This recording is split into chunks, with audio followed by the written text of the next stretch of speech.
오늘 또 이 새벽에 주시는 하나님의 말씀, 욥기의 말씀입니다. 오늘 말씀의 제목은 하나님 앞에서 절망을 느끼다라는 제목으로 말씀을 전하고자 합니다. 이 욥이 하나님 앞에서 절망을 느끼는 그 표현을 오늘 고백하고 있는 것입니다. 오늘 말씀 보면은 욥은 이제 자기의 상황, 처해 있는 상황에 빗대어서 자기가 이렇게 억울한 일을 당했음에도 불구하고 마치 이렇게 표현하고 있어요. 법정에 나가서 이제 법정인 그런 이제 장소에 나가서 그것에 대해서 호소할 수 없는 상황과 같다라고 토로하고 있습니다. 그러니까 욥은 의인인데 죄가 없는 사람인데 법정에 그 문제를 가지고 나갔더니 자기보다 훨씬 힘이 센 권력을 가진 사람 앞에서 자기가 이루어도 패할 수밖에 없음을 그런 상황이다라고 토로하고 있는 것입니다. 여기서 우리는 이 욥이 하나님에 대해 바른 지식을 갖추고 있다는 사실을 우리가 보면서 그것에 주목해 볼 필요가 있습니다. 그러나 문제는 그 지식이 욥을 점점 더 절망으로 몰아가고 있다는 것입니다. 오늘 1절에서 3절의 말씀은 이런 말씀이에요. 인생이 어찌 하나님 앞에 의로우랴. 우리가 어떻게 하나님 앞에 이롭겠냐라는 것입니다. 사람이 어떻게 하나님 앞에 이로울 수 있을까요? 빌닷의 말을 들은 이 욥은 그의 말에 그래 너의 말에 동의해 어느 정도 동의해라고 이 욥이 말을 하고 있습니다. 하지만 우리가 이것을 그냥 곧이곧대로 욥이 이 빌닷의 말을 다 받아들였고 인정했다라고 생각하면 안 돼요. 인정했기 때문에 이렇게 표현한 것이 아닙니다. 욥은 사람이 하나님 앞에서 이루어질 수 없다라고 말하는데 이것은 자기가 죄인이다라고 인정하기보다는 법정에서 자기가 의인인데도 의인으로 인정받을 수 없다라는 뜻으로 보는 것이 맞습니다.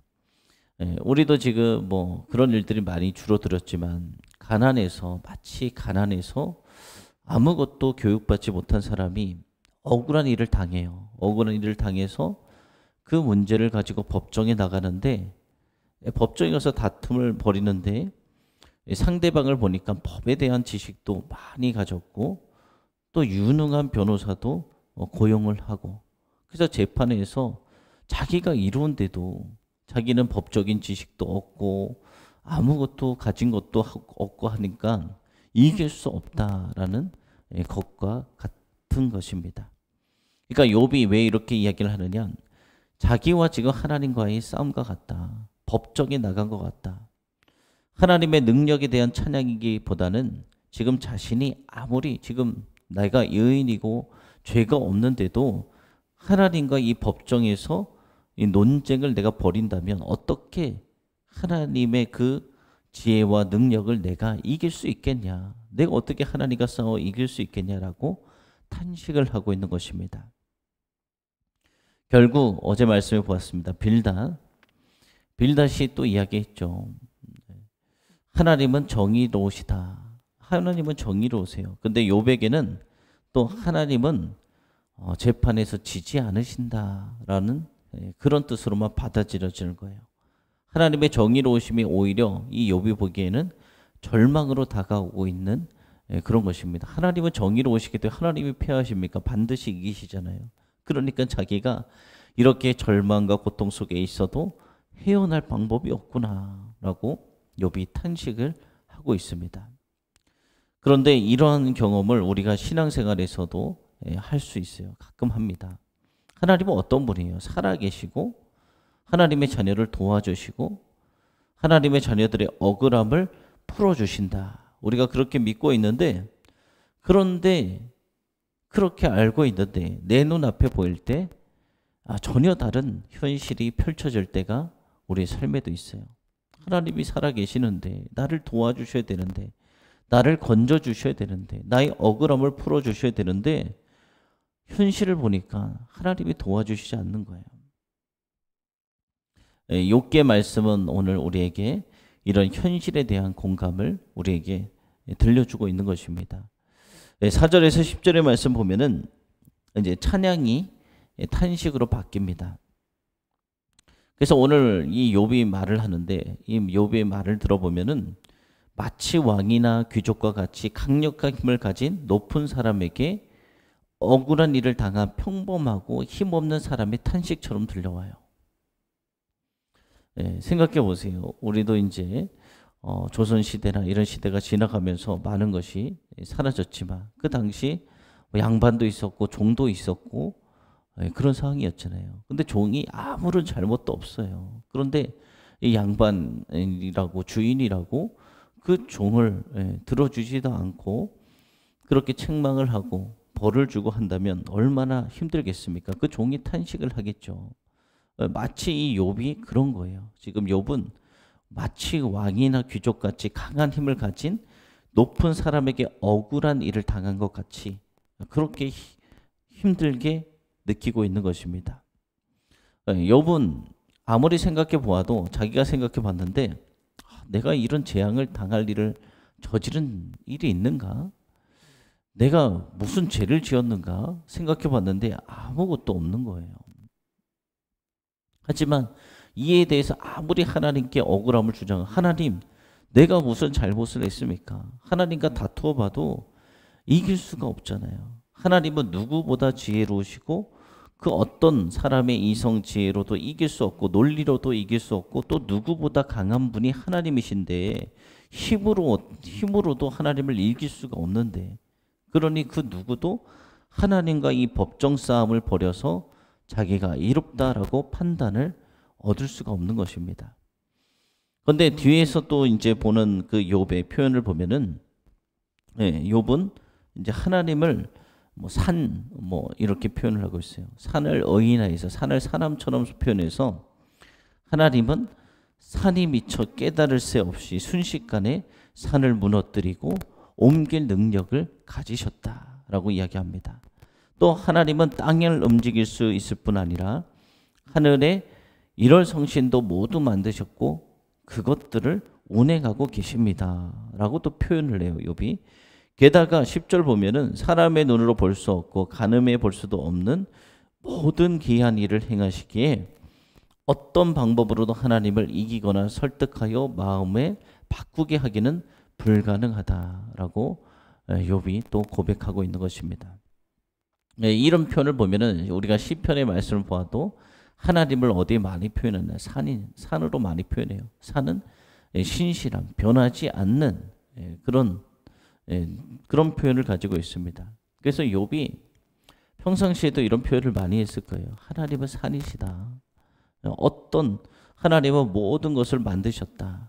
땅을 움직일 수 있고 모든 능력을 가지고 계시고 모든 것을 운행하고 계시고 모든 일을 행하실 수 있는 분이시다.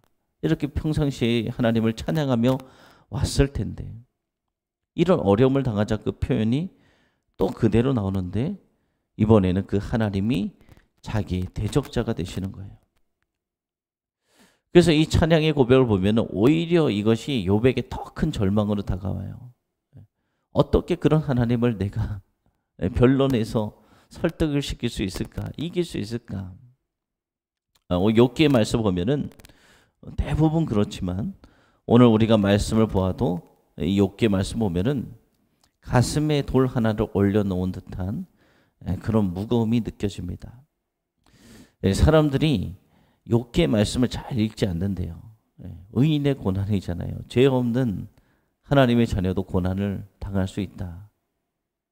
근데 왜 읽지 않냐면 이 욥기를 읽고 나도 그렇게 욥처럼 되면 어떻게 될까 하고 욥기를 잘 읽지 않는다고 하더라고요. 그래서 오늘 말씀 보면은 이 정말 욥의 그 힘든 상황, 가슴에 정말 돌 하나를 올려놓은 듯한 그런 무거움이 느껴지는 욥의 탄식이에요.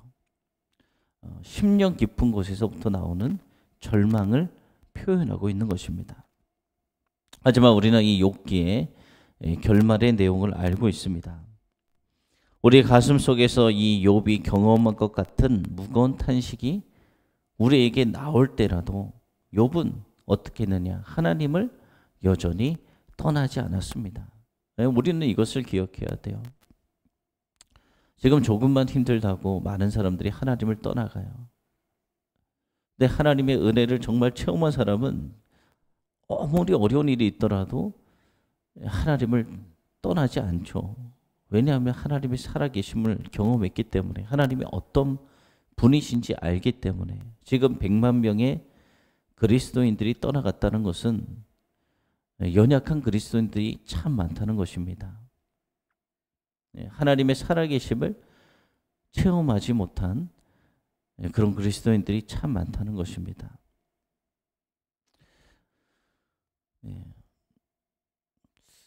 뭐 확실한 건 잘 모르겠지만 작년에 이어서 올해도 성탄절 예배를 드리지 말라, 뭐 이런 이야기가 지금 뭐 나오고 있다고 제가 듣기는 했어요. 그 상황에 대해서 한번 자세히 또 알아봐야 될 것 같은데,